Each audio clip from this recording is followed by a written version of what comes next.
ایک دفعہ کا ذکر ہے کہ ایک آدمی اپنے گھر کے قریب جنگل میں روزانہ چہل قدمی کرنے جاتا تھا۔ ایک دن اسے ایک خوبصورت طوطا ملا جو درخت کی شاخ پر بیٹھا تھا۔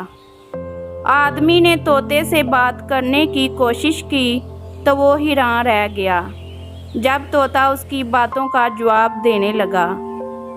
آدمی نے طوطے کو اپنے گھر لے جانے کا فیصلہ کیا۔ اس نے طوطے کو اپنے کندھے پر بٹھایا اور اپنے گھر کی طرف چل پڑا۔ گھر جا کر اس نے طوطے کو زمین پر بٹھایا اور اس کے لیے ایک خوبصورت پنجرا بنایا۔ اس نے طوطے کی بہت خدمت کی، اسے تازہ پھل اور پانی دیا اور طوطے سے بہت محبت کی۔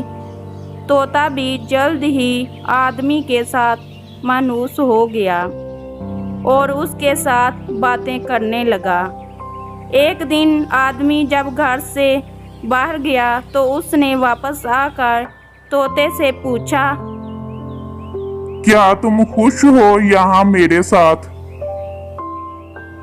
طوطا مسکرا کر بولا، آپ کی محبت اور خیال سے بہت خوش ہوں میں، لیکن جنگل میں آزاد ہونا بھی میری فطرت ہے۔ آدمی کو طوطے کی بات سن کر حیرت ہوئی اور اسے احساس ہوا کہ وہ طوطے کو اس کی آزادی سے محروم کر رہا ہے۔ اس نے طوطے کو آزاد کرنے کا فیصلہ کیا اور اگلے دن اسے جنگل میں لے جا کر اس نے چھوڑ دیا۔ طوطا خوشی سے اڑ کر درختوں میں گم ہو گیا۔ کچھ دن بعد آدمی دوبارہ جنگل میں گیا اور طوطے کو آواز دی، مٹھو مٹھو۔ طوطا اڑ کر آدمی کے کندھے پر بیٹھ گیا اور بولا، آپ نے مجھے آزاد کر کے بہت بڑا احسان کیا۔ اب میں روزانہ آپ سے ملنے آؤں گا اور اپنی کہانیاں سناؤں گا۔ اس دن کے بعد طوطا روزانہ آدمی سے ملنے آتا اور اپنی کہانیوں سے آدمی کا دل بہلاتا۔